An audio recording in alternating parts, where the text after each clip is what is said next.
आगे बढ़ते हैं। G20 मॉडल समिट श्रीनगर में मुनक्किद किया गया। सेक्रेटरी महकमा सयाहत जम्मू कश्मीर डॉक्टर सैयद आबिद रशीद का कहना है कि कश्मीर में G20 वर्किंग ग्रुप का इजलास जम्मू कश्मीर के लिए काबिल फख्र लम्हा है और इससे जम्मू कश्मीर को एक आलमी सयाहती मकाम के तौर पर फरोग मिलेगा।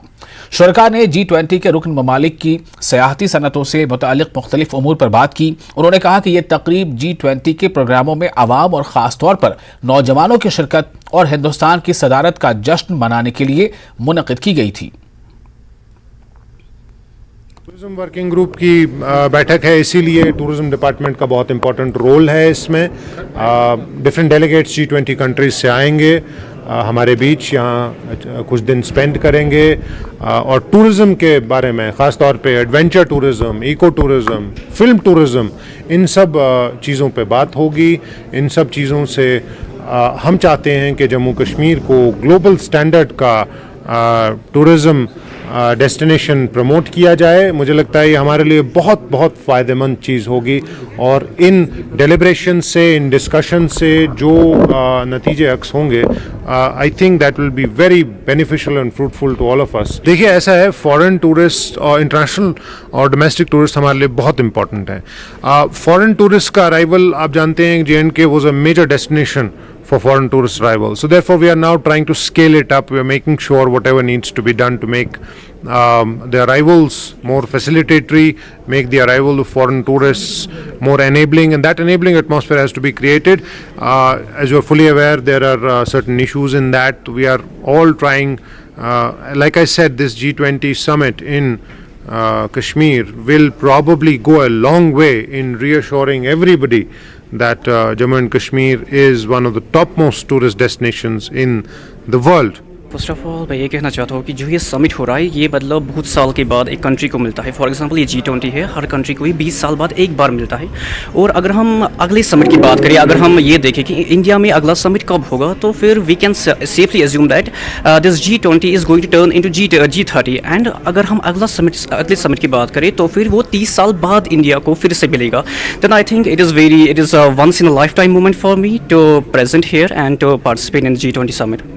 सो it's a very pride moment for us, for particularly for Kashmir, क्योंकि यहाँ पे पहली बार भी कश्मीर में टूरिज़्म को ये चीज़ मिली है। क्योंकि पहले भी यहाँ पे बहुत सारे एडवाइजरी, पहले तो फॉरेन टूरिज़्म कश्मीर में बहुत ज़्यादा था, लेकिन बीच में ऐसा कुछ हो गया कि हालात ऐसे नहीं थे कि यहाँ पे फॉरेन से लोग आए। लेकिन दिस टाइम जो G20 समिट यहाँ पे हो रहा है, it's very pride moment for Kashmiris, because यहाँ पे अभी फॉरेन से डेलीगेट्स आएंगे, जिसकी वजह से it's a very big thing for Kashmir tourism particularly. हमारा इको टूरिज्म को प्रमोट करना बहुत ज़रूरी है, क्योंकि in future there is like 50% हमारा ऑलरेडी कार्बन एमिशंस हाई हो चुके हैं, तो उसको रोकने के लिए sustainability is very important in today's life. इससे यूथ के लिए बहुत फ़ायदा है कि हम बहुत चीज़ों में पार्टिसिपेट कर सकते हैं और बहुत हेल्प होगा आगे जाके यूथ जितने भी आएंगे उन सब के लिए।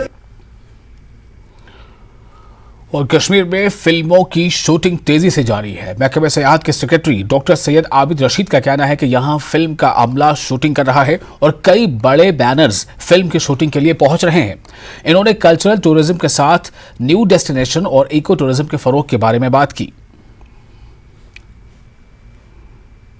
जानते हैं कि जम्मू कश्मीर पहले से in the 60s, in the 70s, J&K was the prize destination for film tourism, destination जहाँ पे शूटिंग्स बहुत ज़्यादा होती थी टूरिज्म फिल्म की।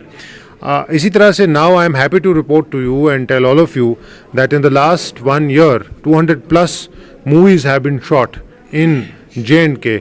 अभी we have big film stars who are coming in today also. We have a film crew, major film crew and a very big superstar in the town. आगे आने वाले वक्त में क्वेरीज हैं। इसका probably reason ये है that in terms of this film tourism, हमने एक single window clearance in the true sense of it. Online, there is an online portal. You can go back to that. You can identify all the kind of locations that you need.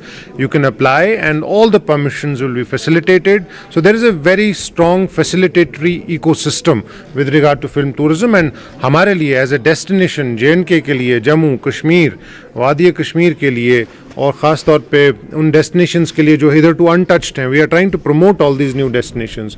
Again I will be happy to report to you that इस साल, इस calendar year में हमने 300 नए destinations plan किए हुए हैं। Some of them are already up and about. इसमें 75 ऑफ पीक डेस्टिनेशंस है. You know that there is a carrying capacity of every destination.